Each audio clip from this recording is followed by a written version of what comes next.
there's no time, you exist in this world, you know. I think that's the other thing, and I think it's probably tough for the kids because she kind of slipped away over the course of a few days, and I don't know that they necessarily feel they got to say goodbye to her properly. With the thing that kind of sustains me a lot of the time is that I go, we were good, you know, that way we'd had those conversations.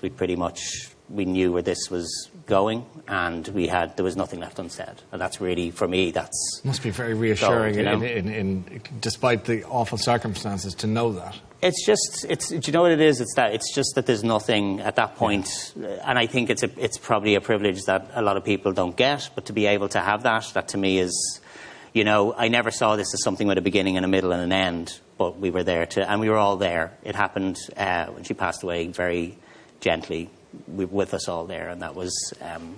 Yeah. And that was how long ago?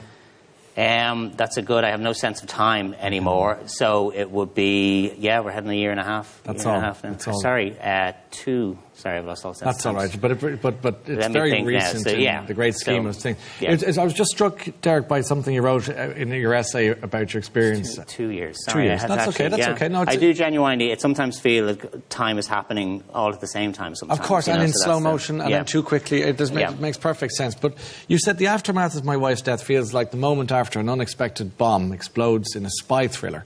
You stagger away, disorientated, the sound muffled by the ringing in your ears amidst the carnage of what was once your life.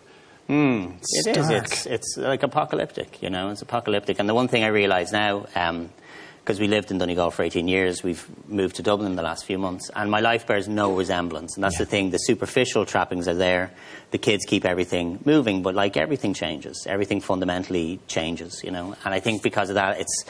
You know, all my analogies are all cinematic. I'm a kind of big movie guy, and we were both movie buffs, and we loved the movies. And the thing is, that was a real currency and language through our life, you know. At the same time, we soundtracked it with music and movies and art, and that stuff's very important. You described clearing out her car and seeing the mixtapes. I thought that was very... Yeah, well, that's the thing. Well, that's when I was trying, you know, these are the same mixtapes again all these years later when I was trying to woo her, initially trying to impress her with my extensive musical knowledge, you know. So, and years later, she had a Jeep and it had a tape deck, and the only tapes we had were these tapes. So they kind of, again, they soundtrack our lives, you know. So...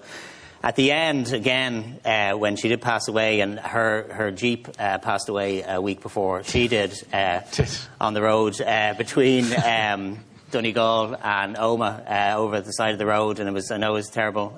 So it did. The Jeep was gone, so it was clearing out the Jeep, and all of a sudden, and this is the thing, all these totems, and she was very, very proud of her Jeep. She's a Donegal woman, loved to drive, very proud of her Jeep, and so it was just, there's degrees of finality you hold on to afterwards, where just you don't want to clear everything out, you hold on to everything.